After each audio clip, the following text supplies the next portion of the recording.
এখানে দেখুন এই যে গাছটা আছে এটাতে তেমন কিছু কিন্তু প্রবলেম নেই। যদি পুরো গাছটা দেখায় দেখুন গাছের পাতাও কিন্তু হলুদ নেই এবং ডগও দেখুন দারুণ সুন্দর, খুব সুন্দর ডগটাও রয়েছে। কিন্তু এখানে যে একটা প্রবলেম, যে গাছে কিন্তু জালির পরিমাণ কম আছে এবং কিছু জালি কিন্তু শুকিয়ে মারা যাচ্ছে। তো ওইটার সমাধানের জন্য আজকে কিছু ঔষধ ব্যবহার করব। কোন ওষুধের কোন কাজ, কি পরিমাণে দেবেন, কোন ওষুধটা বেস্ট কাজ করবে এখানে, তো তার জন্যই আজকের ভিডিওটা বানানো। আমি জানি এই সমস্যাটা অনেক কৃষকের হচ্ছে, সকলের সমাধানের জন্যই কিন্তু আজকের ভিডিওটি নিয়ে আসা। তো চলুন ভিডিওটিকে শুরু করা যাক। সর্বপ্রথম আমরা জেনে নেব ওষুধগুলোর সম্পর্কে। তো দেখুন আমি এখানে যে সমস্ত ওষুধগুলো এনেছি পরপর দেখাই। সর্বপ্রথম এটা দেখতে পাচ্ছেন বিএসএফ কোম্পানির যেটা রয়েছে সেটা হচ্ছে মেরিবন। এটা হলো একটা ফাঙ্গিসাইড এবং যেটাকে বাংলায় বলে ছত্রাকনাশক, এবং ওটার সাথে যেটা ব্যবহার করব সেটা হচ্ছে ম্যানকোজেব। তো মেরিবনটা দেখুন, এটা আমার হাতে যেটা রয়েছে 80 ml এর ফাইল রয়েছে, এক ফাইল, এবং এটার ডোজ যদি জানতে চান প্রতি 15 লিটার জলে 10 ml হিসাবে ব্যবহার করা যায়। এরপর নেক্সট হচ্ছে যেটা আছে কাইট, যেটা আমি বরাবর কিন্তু ব্যবহার করে থাকি, এবং এটার কম্পোজিশন হলো ইন্ডোস্কাপ এবং অ্যাসিডামাপিড। একই সাথে আমি যেটা দেখালাম যে ক্রিস্টি এবং ম্যানকোজেব, এই 4টা ওষুধ কিন্তু ব্যবহার করছি। আপনাদেরকে আমি আগেও বলেছি এবং এখনও বলছি, আমি এতগুলো ওষুধ একসাথে ব্যবহার করি ঠিকই, কিন্তু আপনারা এইভাবে একসাথে এত ওষুধ ব্যবহার করবেন না। আপনারা এই মেরিবন যেটা রয়েছে ওর সাথে সাইমোক্সিল ম্যানকোজেব এই দুটো একসাথে 5 করে ব্যবহার করবেন, এবং পোকার ওষুধ সবসময় আলাদাভাবে দেবেন। আর যেটা রয়েছে ক্রিস্টি যে ভিটামিন, যে কোনো ভিটামিন হোক, সেগুলো কিন্তু আপনারা সিঙ্গেল ব্যবহার করবেন। আরেকটা কথা বলে রাখি, কাইট এবং মেরিভন এগুলো ব্যবহার করার আগে ভালোভাবে ঝাঁকিয়ে নেবেন। তো এখানে দেখুন আমি ওষুধগুলো এরপর গুলে নেব পরপর। তার জন্য ছোট ছোট যে বালতিগুলো রাখা আছে এবং মাপের মাধ্যমে কিন্তু আমি ওষুধগুলো গুলবো। তো আজকে আমি 6 ড্রামের মতো এখন ওষুধ দেব। এখানে দেখতেই পাচ্ছেন যে কাইট বলে যে ওষুধটা রয়েছে এটার 100 ml এর ফাইলটা কিন্তু আমি অ্যাকচুয়ালি আমি অন্যান্য দিন 100 ml এর ফাইলটা 8 ব্যারেল ব্যবহার করি, কিন্তু আজকে আমি 100 ml এর ফাইলটা 6 ব্যারেলে কিন্তু শেষ করে দেব। তার কারণ এখন একটু গাছে পোকার চাপটা বেশি আছে মোটামুটিভাবে। আর যেটা বলছিলাম মেরিবন, এটাও দেখুন কিন্তু আমি জলে গোলার আগে ভালোভাবে কিন্তু ঝাঁকিয়ে নিচ্ছি। তো এটাও আমি 6 ব্যারেলের জন্য ব্যবহার করব, এবং এটা 80 ml আছে, তার জন্য কিন্তু এটা আমি 60 ml ব্যবহার করব। দেখতে পাচ্ছেন প্রথমে কাইটটার জন্য ওই যে মগটা রয়েছে ছোট, ওটার মাপে কিন্তু জল নিয়ে নেওয়া হচ্ছে, যাতে প্রতি ব্যারেলের জন্য আমি 1 মগ করে ঔষধটা দিতে পারি। এক্ষেত্রে পরিমাপের জন্য কোনো ঝামেলা থাকছে না।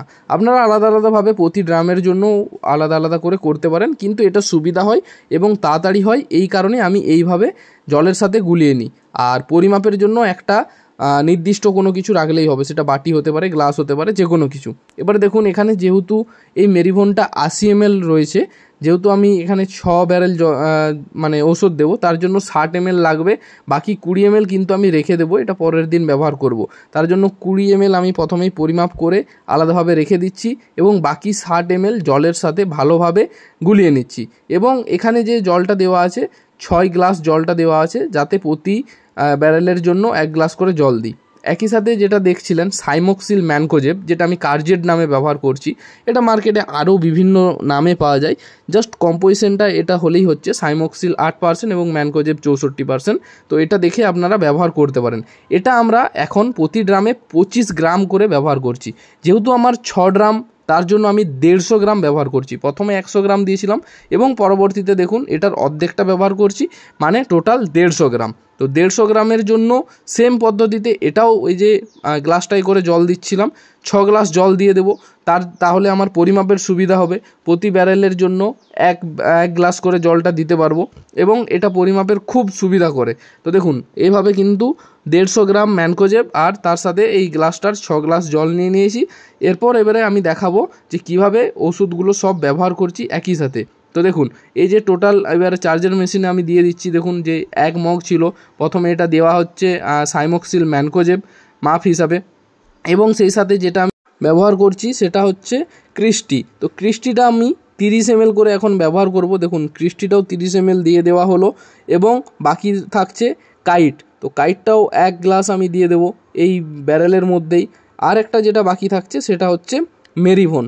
তো ওটাও কিন্তু 1 গ্লাস আমি দিয়ে দেবো। এই দেখুন এটা হচ্ছে মেরিবন, এটাও কিন্তু এক দিয়ে দিলাম একদম ড্রামের মধ্যে। আমি আবারও বলছি, এতগুলো ঔষধ একসাথে পাঞ্চ করা একদমই কিন্তু ভালো নয়, এতে ওষুধের কার্যকারিতা হ্রাস পায়। যেহেতু আমার অপশন নেই, অনেকটা জমি, সেই কারণে একটু কাজ কম হলেও আমি একসাথেই কিন্তু ব্যবহার করি।